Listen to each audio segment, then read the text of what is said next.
The Zulthar arrived without warning. Their ships looked like giant insects made of metal and flesh. They struck 20 worlds in one day. No one could stop them. In 10 years, they took over half the known galaxy. They did not talk. They did not make deals. They only destroyed and took what they wanted. The Galactic Confederation tried to fight back. 17 different alien species worked together, sending thousands of ships against the Zulthar. It did no good. The Zulthar ships had strange shields that learned from attacks.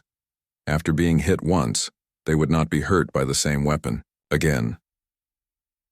Commander Bach watched the battle reports with his 4 eyes blinking in sadness. His blue skin had turned pale from lack of sleep. For 3 years, he had led the fight against the Zulthar. For 3 years, he had watched good soldiers die.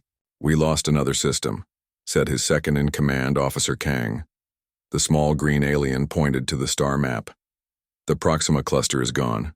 We got some people out, but most were left behind." Bach hit the table with his fist. "That's the third major system this month. We can't keep losing ground like this." The room was quiet. 20 military leaders from different worlds sat around the large table. All looked tired. All looked beaten. "The Zulthar will reach the core worlds in 6 months, said General Mina, a tall, thin alien with gray skin. "After that, we have nowhere else to run." The door opened. A young officer ran in, breathing hard. "Sir, we have a visitor, someone from Earth." The room filled with confused whispers. Earth was a small planet at the edge of the galaxy. The humans there kept to themselves. They traded a little but never joined the Confederation.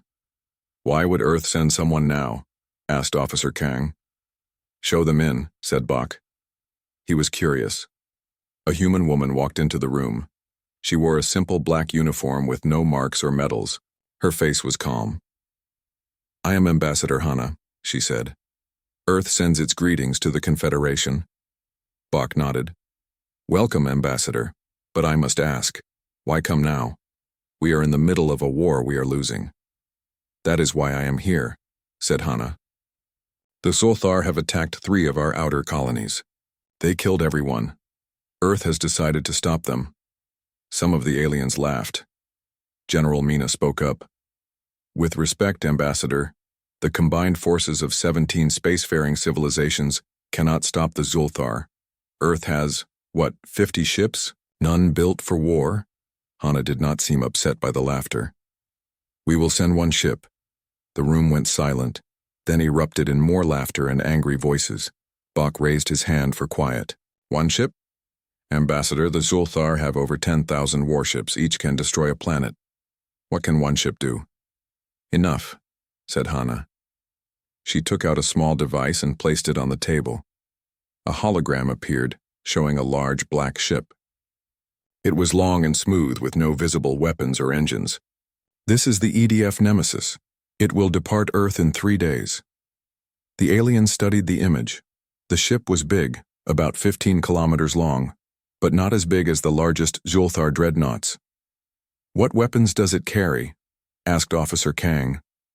"That information is classified," said Hana. General Mina stood up angrily. "You come here offering help but tell us nothing? How can we coordinate our forces if we don't know what your ship can do?" "You don't need to coordinate with us," said Hana. "The Nemesis will operate independently. We are informing you as a courtesy, not asking for permission or help." Bach studied the human carefully. His species could sense emotions, and he felt no fear from her. No doubt. Only calm certainty. Why would Earth, which has stayed out of galactic politics for a century, suddenly decide to fight the greatest threat we have ever faced? Asked Bach. Hana looked at him with steady eyes. Because someone has to, and because we can.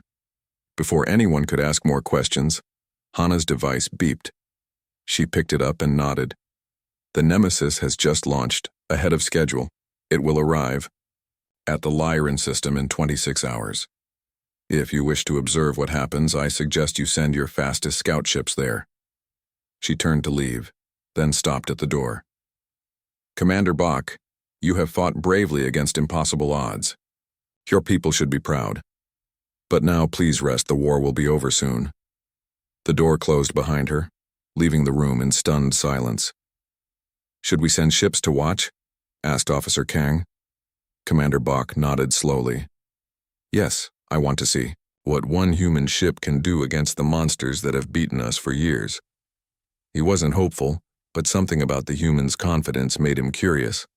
None of them knew that the galaxy was about to change forever. Commander Bach's scout ship arrived at the edge of the Lyran system just in time. Hidden behind a small moon, they watched and waited. Officer Kang monitored the sensors while 3 other crew members sat in nervous silence. The Zulthar have 30 ships in the system, said Kang. They're destroying the outer colonies right now. Bach nodded grimly. The Lyran system had been home to over 2 billion people across 7 planets. Now those people were running for their lives or already dead. Any sign of the human ship? Asked Bach. Nothing yet, said Kang. Maybe they were just... He stopped, staring at his screen. Wait. Something is coming. A small dot appeared on their sensors, moving faster than any ship Bach had ever seen. It slowed as it entered the system. It's the human ship, whispered Kang. The Nemesis. The black ship was now visible on their main screen. It moved silently through space, its dark hull seeming to swallow light rather than reflect it. It was beautiful in a strange, scary way. The Zulthar have spotted it, said Kang. They're moving to attack. 15 Zulthar ships broke off from their attack on the planets and formed a battle line. The insect-like ships, each one a kilometer long, looked like angry hornets compared to the smooth black arrow of the Nemesis. The human ship is still moving forward, said Kang in disbelief. It's not changing course or raising shields. The Zulthar fired first. Green energy beams lashed out across space. They hit the Nemesis directly, but nothing happened. The black ship continued forward without slowing. How is that possible? Gasped Kang. Those weapons can cut through our strongest. Shields! Bach leaned forward, his 4 eyes widening. What is that ship made of? The Zulthar fired again and again. Different weapons this time. Plasma, missiles, gravity weapons.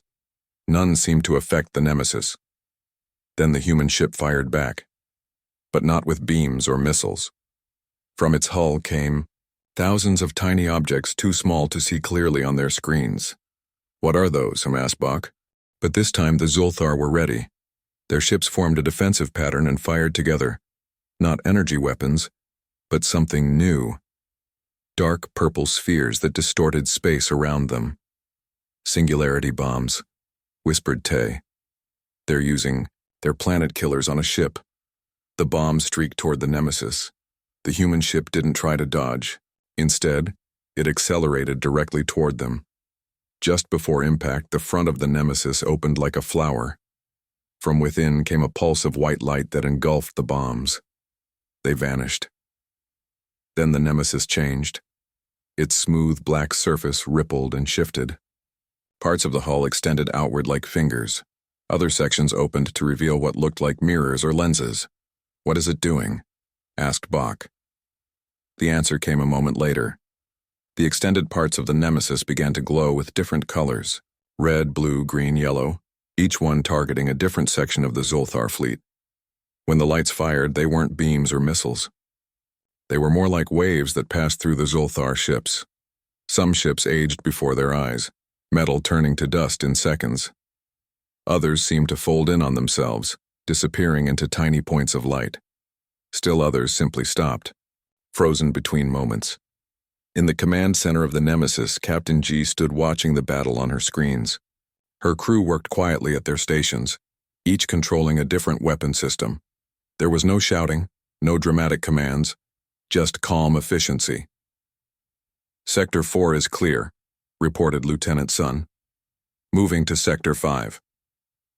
The Zulthar flagship is attempting to retreat, said another officer. Should we pursue? G nodded. Yes, but first send a message to their command ship. Offer them a chance to surrender. They've never surrendered before, said Sun. They've never faced extinction before, replied G. She turned to look at a small screen showing the Confederation Council, watching in stunned silence. Let them know this isn't vengeance. This is necessity. The message was sent. The Zulthar response came in the form of a massive energy surge as their flagship prepared to fire its main weapon. G sighed, as expected. Engage the dimensional inversion. The space around the Zulthar flagship shimmered. The massive ship seemed to turn inside out, its matter converting to energy, then disappearing completely. Within 30 minutes, the battle was over. Where 500 Zulthar ships had been, there was now only empty space and floating debris. The Nemesis turned and headed back toward the outer systems, its mission not yet complete. After the battle at the Confederation capital, everything changed. The Zulthar, who had once moved boldly across the galaxy, now hid. Their ships traveled in large groups, staying away from main travel routes. For the first time in centuries, they knew fear. In the great hive city on the Zulthar homeworld, the hive mother clicked her mandibles nervously. 6 of her commanders stood before her, their exoskeletons scarred from many battles. "Tell me about this human ship," she demanded. Her voice was like dry leaves rustling. The lead commander, his shell a deep red, stepped forward. "It is like nothing we have seen before, Great Mother. Our weapons do not harm it. Our shields do not stop its attacks." "Impossible," said the hive mother. "All things can be destroyed." "We sent 300 more ships to find and destroy it," said another commander. "They found it near the Centauri arm." "And?" asked the hive mother. The commanders looked at each other, their antennae twitching in distress. "None returned," said the red commander finally. "The human ship absorbed or redirected everything we threw at it." The hive mother's compound eyes glittered with anger. "Then we must use the great weapons. Wake the world eaters." The commanders chittered in alarm. The world eaters were the most dangerous weapons the Zulthar had. Giant living ships that could consume entire planets for fuel. They had been sleeping in deep space for 1,000 years. "Is that wise, Great Mother?" asked the red commander. "The world eaters are difficult to control. They might turn on us." "Better that risk than defeat by a single human ship," screeched the hive mother. "Send the signal. Wake them all. Across the galaxy, in a hidden system filled with gas and dust, 3 enormous shapes began to stir. Each was 100 kilometers long, more like small moons than ships. They were the world eaters, ancient weapons from a time before the Zulthar became a spacefaring race. On the bridge of the Nemesis, Captain G was studying reports when Lieutenant Sun spoke up. "Captain, we've detected unusual energy readings from the Horsehead Nebula." G moved to look at Sun's screen. "Analysis. It appears to be some kind of awakening sequence," said Sun. "Whatever's there, it's big and it's waking up." G nodded thoughtfully. "The Zulthar are getting desperate. They're using their last resort weapons. Should we alert the Confederation?" asked Sun. "Yes," said G. "But tell them to keep their ships away. This will be dangerous." The Nemesis changed course, heading toward the nebula. As they traveled, G called a meeting of her senior officers in the ship's central chamber. "We've found what we believe to be the Zulthar's ultimate weapons," she told them, showing images of the awakening world eaters. "Our information suggests they're living ships, planet-sized organisms that can consume matter for energy." "How do we fight something that big?" asked one officer. G smiled slightly. "Size isn't everything. These creatures may be big, but they're still bound by the same laws of physics and biology as everything else." She turned to her chief science officer. "Do we have the special payload ready?" "Yes, Captain," said the officer. "The nanites are programmed according to your specifications. They've never been tested on something this size, though." "Then this will be the test," said G. "Prepare for dimensional jump. We need to reach the nebula before those things are fully awake." The Nemesis entered the Horsehead Nebula 6 hours later. The dust and gas made normal sensors useless, but the ship had other ways of seeing. They detected the 3 massive shapes moving slowly through the clouds. "They're still groggy," said Lieutenant Sun. "Their systems aren't fully online." "Perfect," said G. "Move us into position. Prepare to deploy the nanites." The Nemesis approached the closest World Eater, a giant creature that looked like a cross between a whale and an insect. Its mouth was large enough to swallow moons. "It's sensing us," warned Sun. "It's turning this way."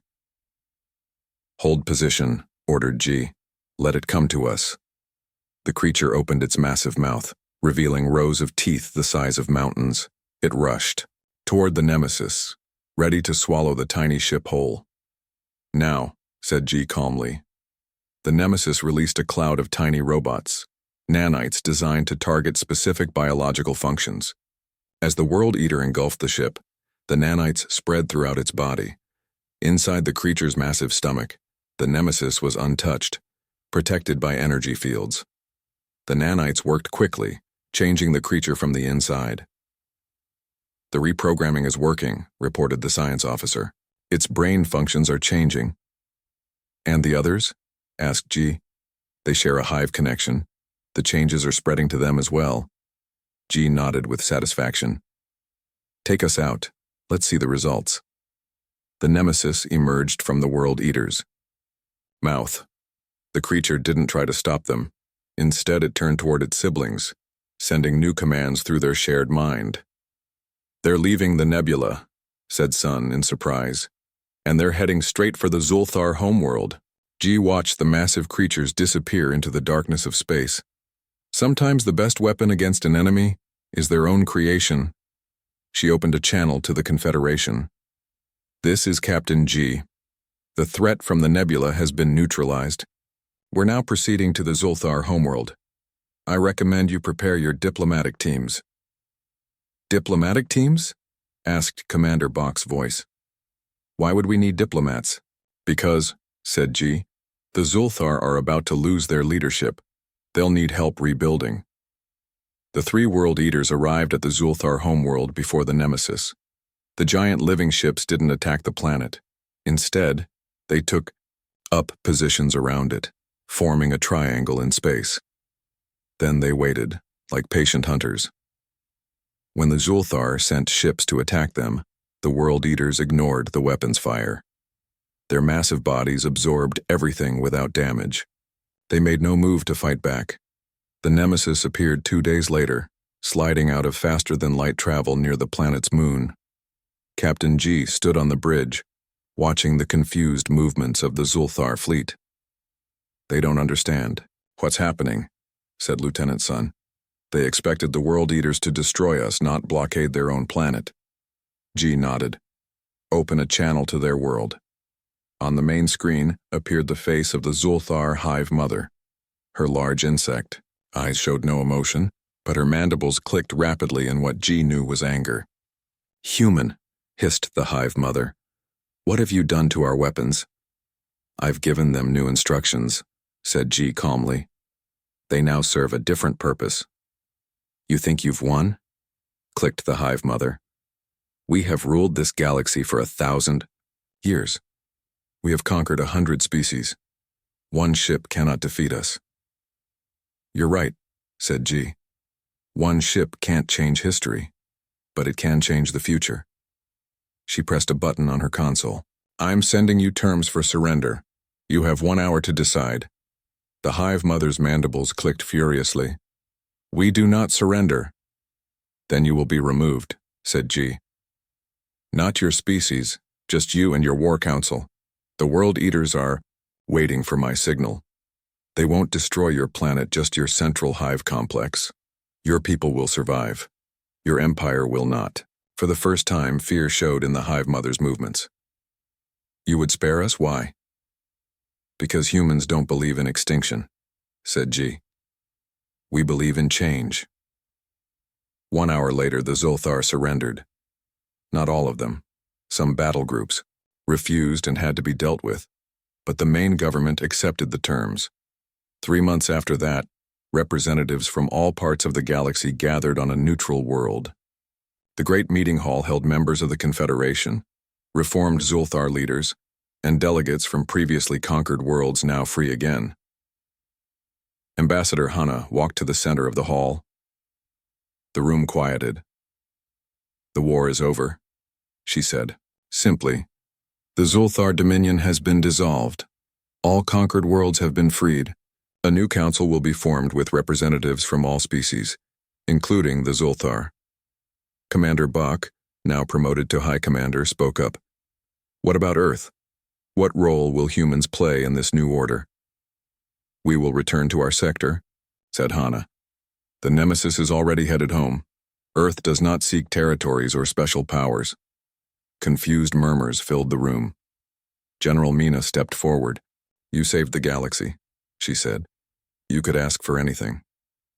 We ask only for peace, replied Hana, and observation rights at future security councils. Later, as the delegates celebrated the new peace, High Admiral Tay found Hana standing alone by a window, looking at the stars. I don't understand your people, said Tay. Your ship could have taken control of everything. Why stop now? Hana smiled slightly. That was never our goal. Earth has studied galactic history for centuries. Every empire falls eventually. Every conqueror is conquered in turn. Then what was the point? Asked Tay. Why build such a powerful ship if not to rule? Protection, said Hana. We wanted to live in peace, but we knew that wasn't possible while the Zulthar existed as they were. So we built what we needed to change the situation. The Nemesis, said Tay thoughtfully. A strange name for a ship. It means righteous anger or just punishment in an old human language, explained Hana.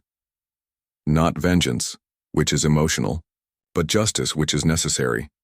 And if another threat appears? Asked Tay. Will Earth send another ship? We hope we won't need to, said Hana. But yes, if necessary. As the days passed, the Nemesis vanished from tracking systems. Rumors spread that it had been dismantled or hidden, or that more like it were being built. Earth neither confirmed nor denied any of these stories. 6 months later, life in the galaxy had changed dramatically. Former enemies worked together to rebuild. The Zulthar, without their Hive Mother's influence, proved to be skilled engineers and healers. Their knowledge, no longer used for war, helped many worlds. On the Confederation's new central planet, a monument was built.